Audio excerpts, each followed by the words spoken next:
इस वक्त की बड़ी खबर आपको बता दें, अर्बन कोऑपरेटिव बैंक आरबीआई के अंदर आएंगे। मल्टी स्टेट कोऑपरेटिव बैंक का संचालन भी आरबीआई करेगा। केंद्रीय कैबिनेट की बैठक में यह बड़ा फैसला लिया गया है।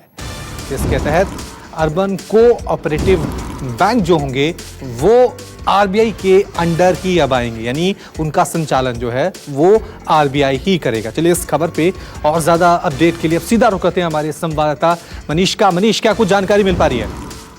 देखिए रवि, आपको ध्यान होगा कि पीएमसी बैंक जो कोऑपरेटिव बैंक हुआ करता था, इसके अलावा पीपल कोऑपरेटिव बैंक, कई ऐसे बैंक हैं कोऑपरेटिव बैंक जिनके जो वित्तीय संचालन में लगातार गड़बड़ी की शिकायतें आ रही थी, कोई पारदर्शी नहीं थी और इन पर कोई निगरानी नहीं था।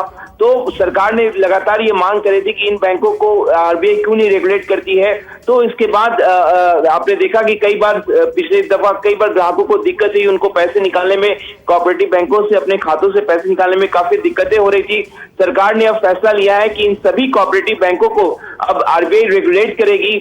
तो इसके लिए आज अध्यादेश जो है उसकी मंजूरी कैबिनेट ने दे दी है, क्योंकि आपको पता है संसद का सत्र नहीं है, तो अध्यादेश को मंजूरी दे दी गई। यानी अब जितने भी देश में कोऑपरेटिव बैंक है उसका निगरानी, उनको रेगुलेट अब आरबीआई करेगी। तो जाहिर तौर पर जो तमाम वित्तीय गड़बड़ियां जो पाई जा रही थी कोऑपरेटिव बैंकों में, इससे नकेल कसने में इससे फायदा होगा, नकेल कसा जा सकेगा।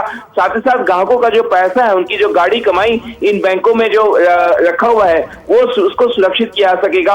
एक लगातार इसकी मांग की जा रही थी, जिसको आज कैबिनेट ने मंजूरी दे दी अध्यादेश को। बहुत बहुत शुक्रिया मनीष तमाम जानकारी के लिए।